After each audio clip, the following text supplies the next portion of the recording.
So here it's getting a bit dark, and we wanted to get the sense of the sun going down, and a lot of this is digital matte. These are big digital matte paintings using a lot of the photography that we'd shot in the Southwest and stitched together. Big simulation shot that Rob's team did, combined with a lot of the big pyro elements that we'd shot specifically. So all the explosions we'd shot for the Clone War sequence. Very difficult to do for lots of reasons. The set was actually only on the thing on the left side, and obviously the electricity CG and lightsabers. So as the camera is going around the characters, we, like for instance, that view is a blue screen. Sword fight has now become a kind of Star Wars tradition. But what it does is it takes a general battle and makes it a very specific personal battle. And the challenge I have with this is I have to have 3 different fights, and I have to make them different. And I had to begin to show that Dooku had these powers similar to what the Emperor had. He has Sith powers, dark side powers. But they ultimately have to end up in sword fights. So we do a little bit of the Sith thing in the beginning, get rid of Anakin and let Obi-Wan have his fight. The whole thing about what happened to Padme was kind of shot in one of the later shoots too, because it was, I realized that we had lost her. Because I'm telling so many stories and doing so many things, and I just didn't think I could cut away from that sword fight to sort of deal with her. But then once I actually saw the movie, I realized that actually you want to see what happens to her, and you want her to end up, because before she just sort of ran at the end, but you want to know how she got there, and you need to tell that story. Wonderful sequence where we really got to explore the ability of creating a CG double for Christopher Lee. Actor as Christopher Lee when we shot this, he was 79 years old, and so the majority of these moves he couldn't really quite do. For some shots we had a stunt that will do the action, and then on top of that we replace the stunt double's face with Christopher Lee's face, and in some other shots we just replace him completely. Level 1 of the sword fight with Obi-Wan, I then needed to progress to level 2 with Anakin, because each time we have a sword fight, it's got to get more intense and more intense. And so we came up with this idea of having Obi-Wan throw Anakin his sword so that he could fight with 2 swords for a little bit. And then I had Anakin cut a cable so I could do it in the dark. And I wanted to do a kind of go back to my old roots of a visual sequence, just a kind of a tone poem of lightsabers moving through dark and making it more of a visual idea than a action fighting idea. We come from, this is one of the great introductions. Master Yoda With an audience was in London. When he starts to kick some serious butt, you cannot hear anything for about 5 minutes after the sequence is done. And you need a moment like this, because this is a moment that people have been waiting for. Obviously it was always going to be a very difficult sequence. How do you get, a 2.5 foot frogling to be fighting a 6'6" man? We never knew if it was going to work or not. And I think Rob did just such a exceptionally brilliant job in pulling it together, because it could have ended up completely ludicrous. Sequence in this movie that kept me up more nights, it was this sequence. Originally as it's scripted, he came in right away and started fighting with his lightsaber.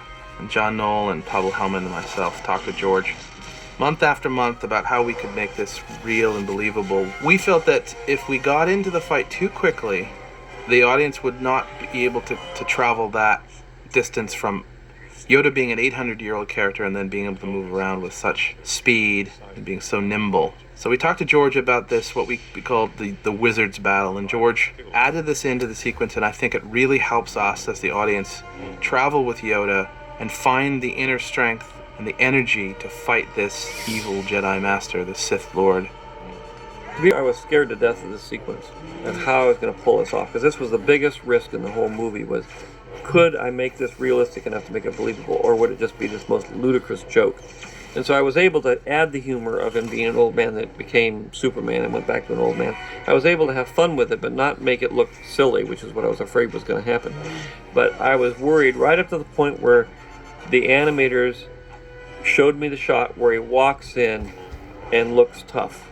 Suddenly, Yoda, in his acting and what the way Frank Oz played it, I believe that this was a tough character that you have to watch out for. You know, it's not a transition that you say, oh, give me a break. It's like, oh, yeah, this is what we've been waiting for.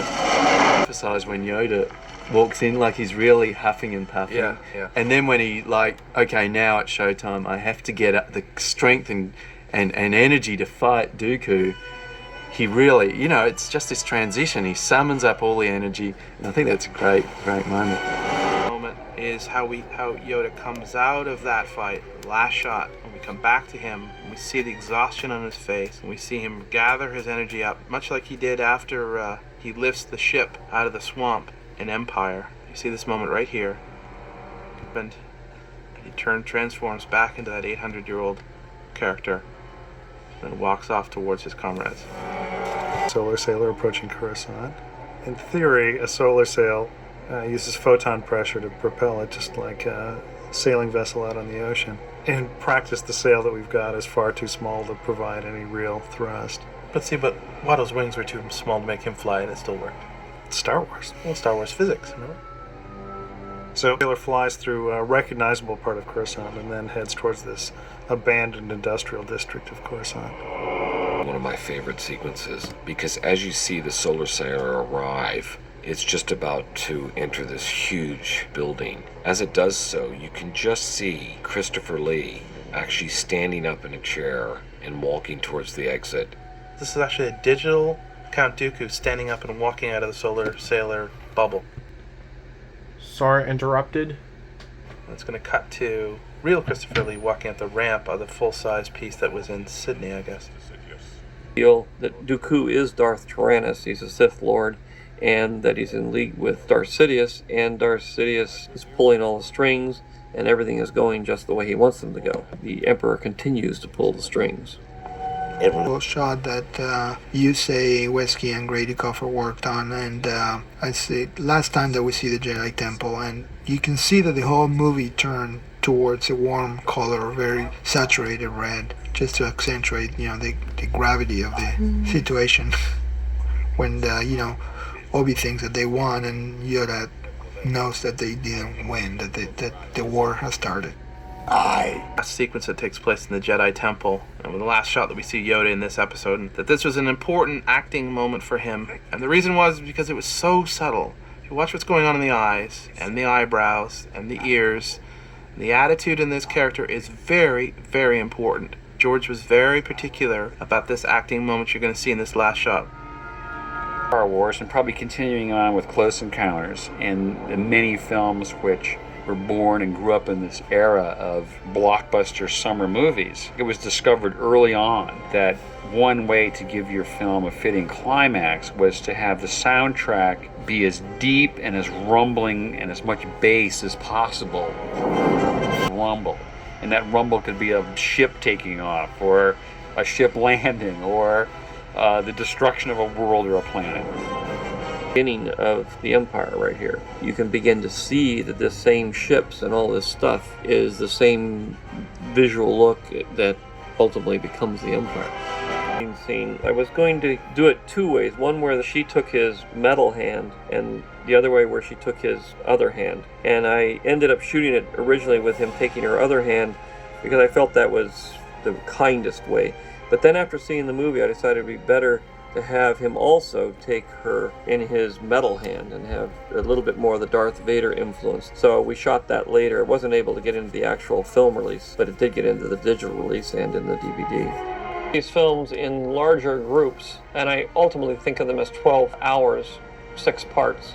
Going back and doing the backstory was an interesting challenge to me. Original Star Wars was designed to be 4, 5, and 6, and it was designed to be something you came in the middle of. I guess ultimately what I looked forward to the most in going back was the fact that I could deal with how the Empire was created, how a society goes from a democratic society to a dictatorship, and at the same time contrast that with a personal story about how a good person turns bad. This credit, I thought specifically that, when the credits were being done, this credit should come up first, but I haven't been able to crack that yet.